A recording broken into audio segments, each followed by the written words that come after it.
एक तरफ जहां जदयू के प्रवक्ता नीरज कुमार ने बाहुबली नेता अनंत सिंह को लेकर कहा कि अगर जदयू अनंत सिंह को टिकट देती है तो हम पार्टी का प्रचार नहीं करेंगे, तो वहीं अब दूसरी तरफ तस्वीर यह सामने आ रही है कि आज नीतीश कुमार के प्यारे और सबसे दुलारे मंत्री अशोक चौधरी अनंत सिंह के घर पहुंच गए हैं और अनंत सिंह को मनाने की कोशिश कर रहे हैं, क्योंकि इनको यह बात स्पष्ट रूप से पता है कि अनंत सिंह से पंगा लेना कहीं जदयू को कुछ ज्यादा महंगा ना पड़ जाए, क्योंकि अनंत सिंह का रुतबा इतना ज्यादा है कि पॉलिटिक्स में उनकी बातों को कोई रिफ्यूज नहीं कर सकता है। किसी के अंदर इतनी हिम्मत नहीं है कि अनंत सिंह से पंगा ले या अनंत सिंह को किसी चीज के लिए मना कर दे। क्या है पूरी खबर, आगे हम आपको विस्तार से बताएंगे। अनंत सिंह और नीतीश कुमार के प्यारे मंत्री अशोक चौधरी के बीच क्या कुछ बातें हुई उस बारे में, लेकिन उससे पहले मेरा परिचय जान लीजिए। मेरा नाम विष्णु है और आप देख रहे हैं जनता जंक्शन। बिहार की राजनीति में इस वक्त सबसे ज्यादा अगर चर्चा किसी व्यक्ति की हो रही है तो है मोकामा से पूर्व बाहुबली विधायक अनंत सिंह की। जेल से बाहर आने के बाद अनंत सिंह के हर कदम पर सियासी गलियारों में हलचल मच गई है।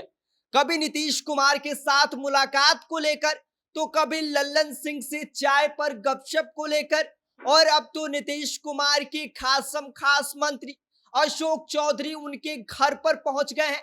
यह वही अशोक चौधरी है जिन्हें नीतीश कुमार का सबसे प्यारा और सबसे दुलारा मंत्री कहा जाता है। मंगलवार को वो सीधे अनंत सिंह के आवास पर पहुंचे। मुलाकात लंबी चली और माहौल हल्का फुल्का रहा, लेकिन स्पष्ट संदेश था कि अनंत सिंह एक बार फिर चुनावी मैदान में उतरने की पूरी तैयारी कर रहे हैं और जदयू के टिकट पर इस बार बिहार विधानसभा चुनाव भी लड़ेंगे। बातचीत में चुनावी रणनीति से लेकर संभावित सीट तक सब कुछ पर बाकायदा दोनों के बीच चर्चा हुई, लेकिन बैठक का सबसे दिलचस्प पल तब आया जब अनंत सिंह ने अशोक चौधरी को अपने आवास पर मौजूद लाखों की कीमत वाली भैंस दिखाई।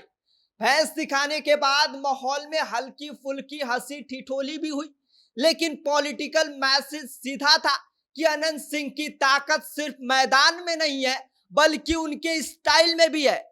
एक तरफ जहां जदयू के प्रवक्ता और एमएलसी नीरज कुमार ने अनंत सिंह को लेकर कहा कि भाई साहब, अगर अनंत सिंह को टिकट जदयू देती है तो हमसे पार्टी प्रचार की जो उम्मीद है वो छोड़ ही दीजिए। जदयू के प्रवक्ता नीरज कुमार ने अनंत सिंह को लेकर तीखी प्रतिक्रिया दी थी। उनका कहना था कि अगर किसी भी हाल में अनंत सिंह का जेडीयू से टिकट फाइनल हुआ तो हम पार्टी का प्रचार छोड़ देंगे। कभी लालटेन तो कभी जेडीयू, कभी निर्दलीय, चुनाव लड़ने का मन बदल दे रहना अनंत सिंह के लिए सही नहीं है। यह बात नीरज कुमार ने कहा। नीरज कुमार ने लोकसभा चुनाव में मोकामा में पार्टी की हार की पीड़ा भी जताई और कहा कि लोग अपनी चिंता करें। नीतीश कुमार तो भैया ग्लोबल थिंकर है, वो सबके बारे में सोचते हैं। पिछले कुछ दिनों में अनंत सिंह की लगातार जेडीयू के बड़े नेताओं से मुलाकातें हो रही हैं। पहले नीतीश कुमार, फिर लल्लन सिंह और अब अशोक चौधरी इस बात की ओर साफ इशारा दे रही हैं कि वे विधानसभा चुनाव जेडीयू के टिकट पर पूरी तरह से लड़ने की तैयारी कर चुके हैं। उनके समर्थकों के बीच इस बात की जोर पकड़ चुकी है कि अनंत सिंह की वापसी तय है, वो भी जेडीयू के टिकट पर। 6 अगस्त को जेल से बाहर आने के बाद अनंत सिंह अपने सीधे इलाका मोकामा पहुंच जाते हैं। अगले दिन यानी कि 7 अगस्त को उन्होंने क्षेत्र के कई हिस्सों का दौरा भी किया। बाढ़ के दाहोद और भुवनेश्वरी चौक पर उनके स्वागत में मानो मेला लग गया। फूल मालाओं की बरसात होने लगी और बैंड बाजे की गूंज और समर्थकों की जबरदस्त भीड़ देखने को मिली। पंडारक में भी यही नजारा देखने को मिला। लोग अनंत सिंह का गाजे बाजे के साथ एकदम स्वागत में जुट गए।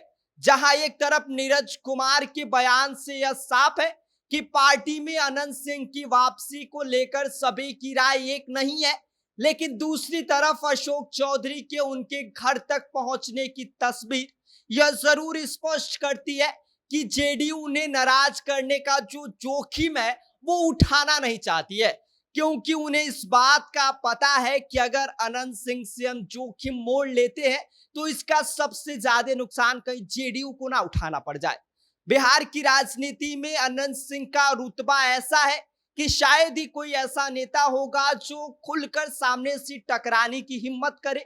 हालांकि एक तरफ जेडीयू के प्रवक्ता का बयान यह कहता है कि टिकट फाइनल नहीं है, लेकिन दूसरी तरफ पार्टी के सीनियर लीडर्स का उनके दरवाजे तक जाना यह जरूर इशारा कर रहा है कि इस बार जदयू से अनंत सिंह को कोई भी लड़ने से रोक नहीं सकता है। यह बात अनंत सिंह खुद भी कह चुके हैं।